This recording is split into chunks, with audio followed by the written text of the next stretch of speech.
to the Higher Education Access Point.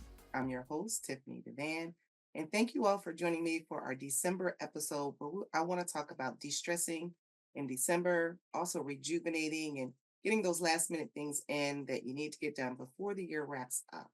I want to start out by talking about the FAFSA, the upcoming 25-26 academic school year is just about upon us. So that means it's time to complete the free application for federal student aid for the 25-26 academic year.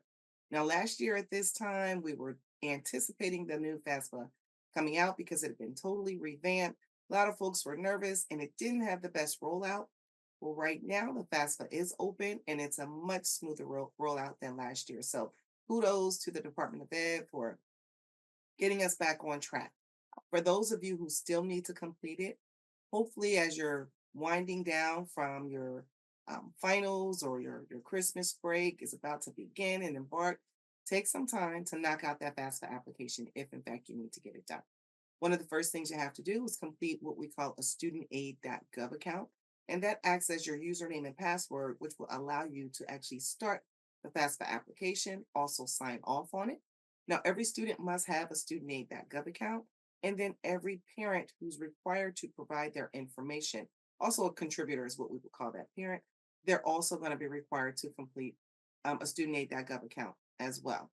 The only time a parent does not need to do one is if it's a two-parent household and the parents have their filing statuses on their tax returns were married and filing jointly. And then in that instance, only one parent needs to do it. Otherwise, everyone needs to get it, and you need to do it at least 4 days in advance. So while you're home for the winter break or the Christmas break, take some time to create that studentaid.gov account and then knock out that FAFSA application. Why is it important to complete that FAFSA application? It's important because that's going to be like the first step for helping students realize what they may or may not receive in financial aid. So we all want to get some assistance with completing the FAFSA application. I'm one of 13 higher education access partners. We're here to help you even throughout the Christmas break. Reach out to us, visit us at via.org for all of our contact information as well. The other thing is over the holiday break, you don't have to feel so rushed to knock out this FAFSA application. You may start it and stop it over a 45-day period, and it's going to hold your information. Now, I don't encourage anyone to wait 45 days to get it done, but I just simply mean when you sit down to do it, if you don't get it all done in one setting, that's okay. You can come back to it and then knock it out. So, tip number one for everyone to kind of like de stress is don't worry too much about the FAFSA application because it is working a lot smoother than what it had been over the past. In addition to that, I tell students and families whether you're coming home for college break, whether you are in high school, and you have that pause for the holidays, or maybe you're a teacher or a parent who just wants to wind down for a little bit. I tell everyone the holidays can be very, very stressful, so don't allow yourselves to be roped in to that particular stress. Make sure that whatever you are doing, you don't stretch yourself too thin. A lot of times we get invitations to go here, to go there, to be a part of something. Maybe you're working as a student over the summer break and you can't get you don't have the opportunity to just wind down. Make that time, put it into a calendar, put it into a schedule because you don't want to wear yourself out. I say December is usually a great time to wind down and find some things that you love to do. So just a few tips for everyone on how to wind down or how I wind down. Number one, I create a schedule for myself over the holidays. Um, I am not a fan of social gatherings, but I find myself at a lot of social gatherings. And the reason why I'm not a fan is they just wear me out. It's too many going on. So what I do is I'm selective. On my calendar, I'll say I'll go to so many, whether it's with family, with friends. Um, and then those that I cannot do, I just respectfully decline, but I appreciate the offer. So again, know what you're capable of doing without being overwhelmed. Put it on a calendar, and then you'll have that structure in place that you might need. Also, find something fun that you absolutely love to do, and then get it done. You might not be able to fit fun in to every single day, but I always say try to find something to laugh about and smile about every single day. It makes the day go a lot faster, smoother, and it makes it a little brighter as well. The other thing I tell everyone is because you're dealing with a lot of stress on a day to day basis, if you are someone who gets sad by the holiday season, If you are someone who just struggles with your own mental health, um, don't be afraid to reach out for assistance. There's nothing wrong with it. It can be over life can be overwhelming.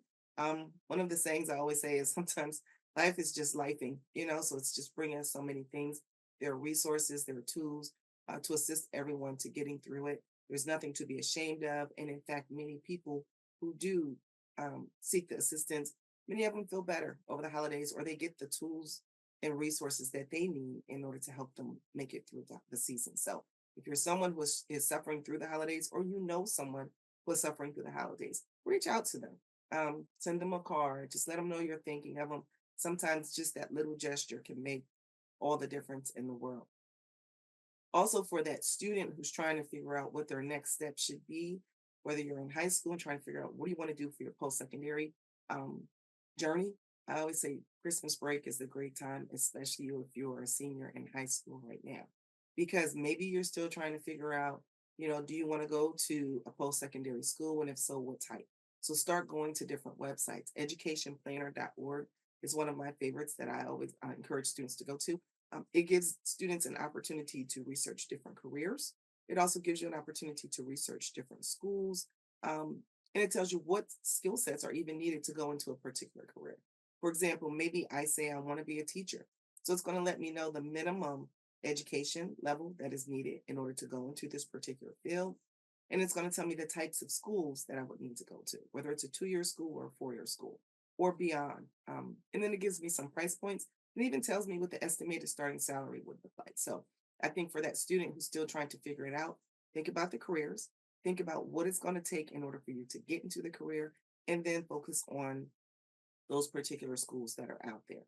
The fall college fair season is kind of like has wound down, but you can still do and prepare for college visits. You can still check out every school's website as well to get a feel for what these particular schools offer. And then when the next round of college fairs start to kick in, usually like for the spring college fairs, tackle those schools, reach out to them to make sure that they're a good fit for you. The goal is for that senior in high school to kind of pretty much knock out the FAFSA, apply to those colleges that you need to go to, look for as many scholarships as you can. And if you can do it on Christmas break or for holiday break, while there's no other distractions, you don't have to get those extra assignments done. Hopefully, you've done them all, so you don't have to focus on anything except what your future plans can look like. Um, it might make it a lot less stressful as well, and make it fun. Talk to some students who are coming home for the Christmas break and ask them about their experiences. Also talk to maybe your parents and your guardians and your mentors. If you maybe you want to be a doctor and you have a doctor's appointment coming up, ask them about their career exploration and what it looked like for them. Some pros and some cons about going into a specific field of study. So really dig deep. And I always say Christmas break is a time that allows you the freedom to do that. And I talk about scholarships all the time. So again, I can't end this podcast without telling students to make sure you're looking for those scholarships because it really can be that um, piece of funding or that source of funding to help bridge the gap between what you may or may not get in financial aid.